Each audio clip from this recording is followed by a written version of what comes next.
You seem to be doing everything right. You eat well, you train hard, you train regularly, but you're not getting the fat loss results that you seek. My name is François Priest from Lead Coaching Personal Training Gym, and today I'm talking about the most underrated factor for fat loss, and that's sleep.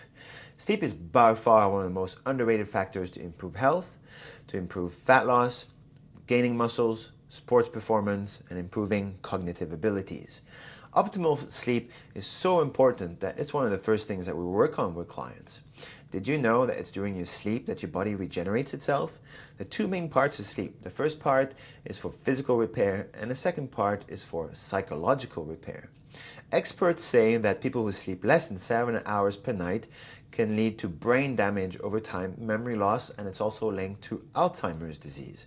Now, if you're not getting enough sleep, well, it's going to negatively affect your workouts and your day job because your cognitive abilities will be negatively affected. Now, nobody wants that, which is why it's one of the first things that we work on with our clients. So sleep deprivation or poor sleep will affect your fat loss results or muscle gaining that you want to achieve, sports performance, or worse, it will halt them. You'll get no results at all. So here are my top 10 tricks to help you improve your sleep tonight. Trick number 1. The goal is to aim for 8 to 9 hours of sleep per night. Now, if you're only sleeping 7 hours per night, then go to bed half an hour earlier so that you can sleep 7.5 hours. Once you've mastered that, then go to bed another half hour earlier so you can get up to 8. Some people, 8 hours sleep is sufficient, which means that you're waking up feeling rested, energized, and without an alarm clock. Some people need 9 hours, maybe even 10, and that's okay. Trick number 2 is to make your room pitch black dark. If you put your hand in front of your face and you can see your hand in front of your face when you're in your bedroom, assuming that your lights are off and your curtains are closed, then your room is not dark enough. So a trick to make your room darker is to put blackout blinds. Now with blackout blinds, you're going to get some light coming around the edges. So the best thing is to get blackout curtain poles that curve around the edges, and that allows you to put blackout curtains on there that will go up against the wall and prevent any light from seeping around the edges or coming into your room. So you want to make sure that your room is kind of like a bat cave. So I mean, it's completely dark. It's nice and cool, so that means in the summer you want to be using an air conditioner so that you're not hot and you're able to get a good quality sleep, so it's fresh in your bedroom. And also brings me to point number 3, which is no electrical appliances in your room. So that means no iPhone or phone next to your bed, no laptops in your bedroom, no TV or computers or anything like that. Even if the devices are off, they do emit electromagnetic fields, which will affect the brain waves, which affects the quality of the sleep, which means you're not going to be recovering well, and that also negatively affects your testosterone level, which is our hormone that helps to burn fat and gain muscle. Point number 4 is to avoid looking at screens before bed, 1 to 3 hours before bedtime. So if you have to be looking at your phone, there's an option for iPhones called Night Shift, which takes out some of that blue light and makes it more orangey. If you absolutely must work late, exceptionally, on Macs, there's an option called Flux, that's F.LUX, which has the same type of function as Night Shift. And something I like to use when I do have to work late on top of that is glasses like these, so blue light blockers that, again, well, will make everything more orangey. So I use that on top of Night Shift or Flux on the computer. Point number 5, well, you want to be dimming the lights. So you don't want any lights overhead 1 to 2 hours before bedtime. It's important to understand that the brain is synchronized with the sun. So that means when the sun goes down, the brain is going to start producing a sleep hormone called melatonin. Now, if you have a light bulb above your head late at night, then that's going to keep you awake, and that's going to make you fall asleep take longer and also decrease the quality of your sleep. So lights off overhead, ideally, lights at eye level to mimic sunset, the sun going down on the horizon. Dim the lights as much as possible. And another thing I like to use in the evening is Himalayan salt lamps. So this is a mini one, but you can get all different sizes. I have a couple at home that I turn on in the evening instead of having bright white lights.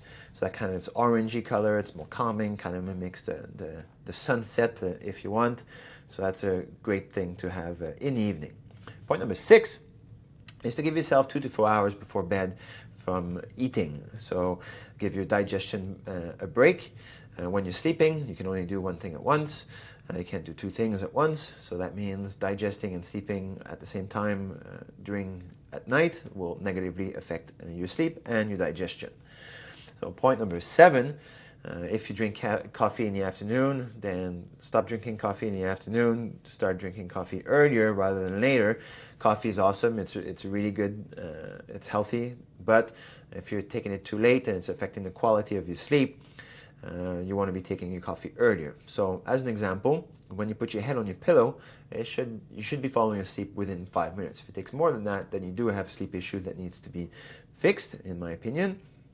And coffee, if you take it earlier, then you have time to metabolize it and get rid of it. Because let's say you're taking a cup of coffee at around midday with 100 milligrams of caffeine in it. Coffee has a half-life of about 5 to 6 hours. That means by 6 p.m. you still got about 50 milligrams of caffeine running in you, and by midnight you still have about 25 milligrams of caffeine running in you. So it does stay in the body quite a long time. Point number 8 is avoid taking a shower late at night. The way the water hits the tiles from the shower, it stimulates the body. So it's better and more relaxing to take a bath in the evening, dim the lights or turn the lights off overhead. You can put little candles around your bath. You can put some bubble bath if you want, some relaxing music. And that is way better than taking a shower in a bright room before bed. Point number 9 is to use a sun alarm clock. I've been using this for over a decade now. It's fantastic. So a sun alarm clock is basically an alarm that has a globe on it that illuminates slowly to mimic the sunrise, as opposed to having a really loud and annoying alarm clock that rings in the morning and it increases your cortisol level, your stress level, which is not a great thing. So a sun alarm clock also has a backup system, so until your mind or your body gets used to the light increasing in brightness in your bedroom, the backup will ring if ever you sleep through the globe illuminating. So you can find those at pharmacies, things like that, and find them online.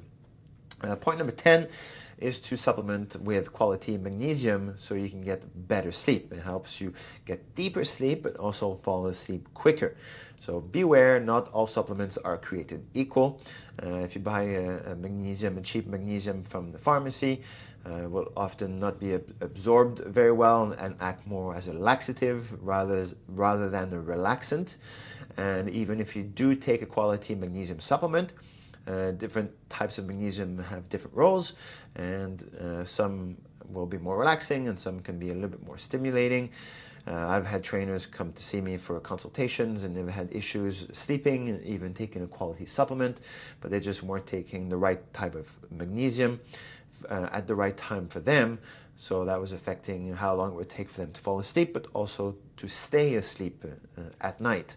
So it's important to consult a qualified professional that knows you well to be able to recommend you which type of magnesium you need and what dosage to take it to allow you to sleep better and fall asleep faster. So I hope you've enjoyed these tips. We do use these tips with our clients in the gym, and they all report to have more energy, sleep better, which means they perform better in their workouts, which means they get better fat loss results. They get better results at getting muscle and sports performance, but it also helps to improve their focus, yeah, of course, in their workouts, but also in their work so that they're more productive. So if you like my video, please share it. Thank you for listening and sleep well.